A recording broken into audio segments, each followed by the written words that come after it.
Welcome to Progress. This is introduction to PHP, and today I'm gonna show you what PHP is, and we'll not be discussing anything much, but we'll be focusing on the introduction of PHP.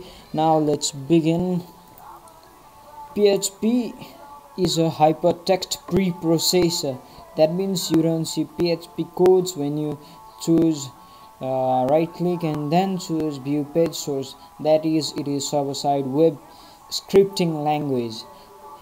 It was first developed in 1995 by Ramos Ludford to maintain his own personal homepage. Now it's being used worldwide, and there are millions of websites that are based on PHP scripting language. It has got very efficient features, and that makes everyone stick to it, and it's free.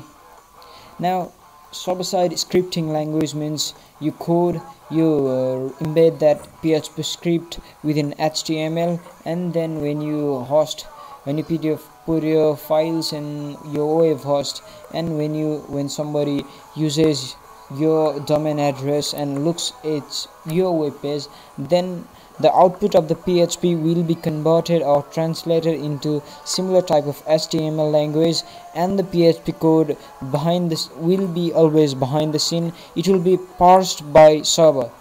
Your PHP code will never be seen by the clients. You will only have access to that. That means you become more secure, and there are many features. Now, it is deployed on most web servers. So with many web server, almost all supports PHP, its framework, its PHP version, mysql version, and many things.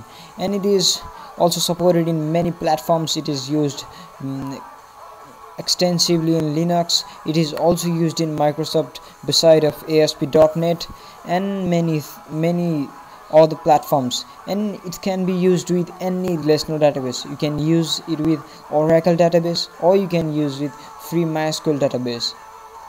Now let's turn over.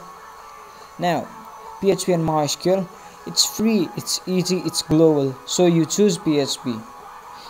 You don't go for ASP.NET nowadays because it is Microsoft platform. It has some, you can't host that in Linux platform, but with PHP you can host in either Microsoft platform or Linux platform. You have that ease of use. You can choose either. And why most web developers nowadays choose PHP as their core scripting language? Because PHP is free.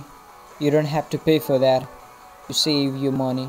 Now it's constantly being updated because it is open source, and that means millions of users throughout the globe are doing research or updating or maintaining its code for better PHP for tomorrow. Now PHP is great. It's very easy. Not that easy if you have not understand what C programming structures are, but if you know what C programming structures are, then it's very easy. I'm sure PHP is best on C programming structures. It uses the same program flow, but it is object oriented. Now you have the main advantage here. Now it uses easy syntax. That means when you say something like print, you can use printf or echo. That means you echo. Like, it's not case sensitive. It's lots of stuff in internet to boost learning. You can have video tutorials, you can have audio tutorials, or codes, or scripts, or frameworks, or PDF files. They are almost free. Now it's global. Almost every server runs PHP, I said before, and it runs on Linux, or Microsoft platform, or any other platform without no disturbance. Now when you try to make a PHP development part, or when you try to script in PHP, then you need three of these things.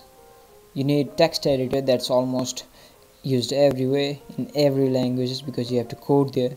And PHP being a server-side scripting language, it does not present PHP code to the client, so it has to similar to compile in C, it has to parse that. We talk about parsing here in PHP and MySQL session. Now you have to parse that. That means you have to grab that PHP code and turn that into an HTML code for that instance. That parser is known as Apache, and it's also free. You can download it from apache.org or something like that. Then PHP needs a database system because it is database driven scripting language too. Means you can put your data in your database systems and you can retrieve them, and you can make your site more dynamic or your scripting procedures more dynamic. And it's simply, we'll be using MySQL for this session, and that's also free. If you go for Oracle, I think you have to pay for that, but we'll be using MySQL.